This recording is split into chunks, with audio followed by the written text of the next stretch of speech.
Okay, it's Creepypasta's week here on Operation Cubed, and I'm reading my favorite creepypasta, which is Suicide Mouse, and it was the first one I read, so it'll always have a special place in my heart. Lights are off, and I'm actually a little scared right now because it's really dark in here.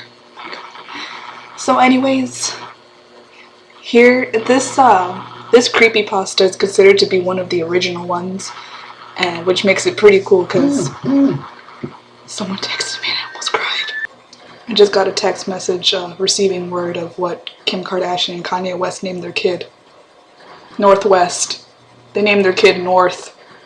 I'm not that scared anymore. So yeah, this creepypasta was considered to be one of the original ones, and it is really creepy, and so here it is. I'm gonna read it. Let's see how it goes. So, do any of you remember those Mickey Mouse cartoons from the 1930s? The ones that were just put on DVD a few years ago? Well, here there is one that was unreleased to even the most avid classic Disney fans. According to sources, it's nothing special. It's just a continuous loop like the Flintstones of Mickey walking past 6 buildings that goes on for 2 or 3 minutes before fading out. Unlike the cutesy tunes put in though, the song in this cartoon is not really a song at all, just a constant banging on a piano for a minute and a half before it goes into white noise for the remainder of the film. It wasn't the jolly old Mickey we've come to love either.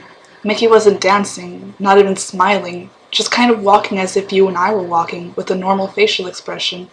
But for some reason his head was tilted to the side, and he kept up this dismal look. Up until a year ago, everyone believed that after it cut to black, that was it. When Leonard Maltin was reviewing the cartoon we put in the complete series, he decided it was too junk to be put in the DVD, but wanted to have a digital copy due to the fact it was a creation of Walt. When he had a digitalized version up on his computer to look at the file, he noticed something. The cartoon was actually 9 minutes and 4 seconds long. This is what my source emailed to me in full. He is a personal assistant of a higher executive at Disney and an acquaintance of Mr. Maltin himself. The email read, "After it cut to black, it stayed like that until the 6th minute, before going back to Mickey and walking. The sound was different this time. It was a murmur. It wasn't in language, more like a gurgled cry. As the noise got more indistinguishable and loud over the next minute, the picture began to get weird.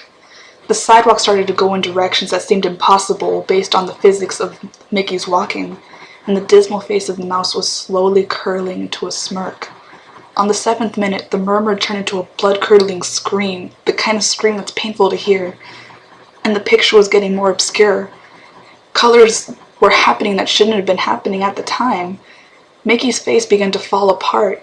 His eyes rolled to the bottom of his chin like 2 marbles in a fishbowl, and his curled smile was pointing upward on the left side of his face. The buildings became rubble floating in midair, and the sidewalk was still impossibly navigating in warped directions, a view seeming inconceivable with what we as humans know about direction. Mr. Maltin got disturbed and left the room, sending an employee to finish the video and take notes of everything that happened up until the last second, and afterwards immediately stored the disc into the cartoon into the vault. The distorted screaming lasted until 8 minutes and a few seconds in, and then it abruptly cuts to Mickey Mouse's face at the credits at the end of every video, with what sounded like a broken music box playing in the background.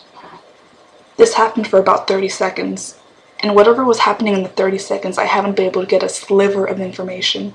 From a security guard working under me who was making the rounds outside the room, I was told after the last frame, the employee stumbled out of the room with pale skin saying, "Real suffering is not known," 7 times before speedily taking the guard's pistol and offing himself on the spot. The thing I could get out of Leonard Maltin was that the last frame was a piece of Russian text that roughly said, "The sights of hell bring its viewers back in."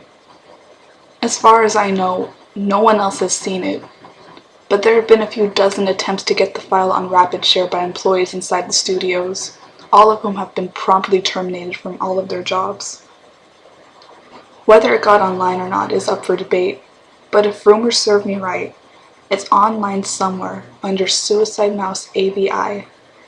If you ever find a copy of the film, I want you to never view it. and contact me by phone immediately regardless of the time.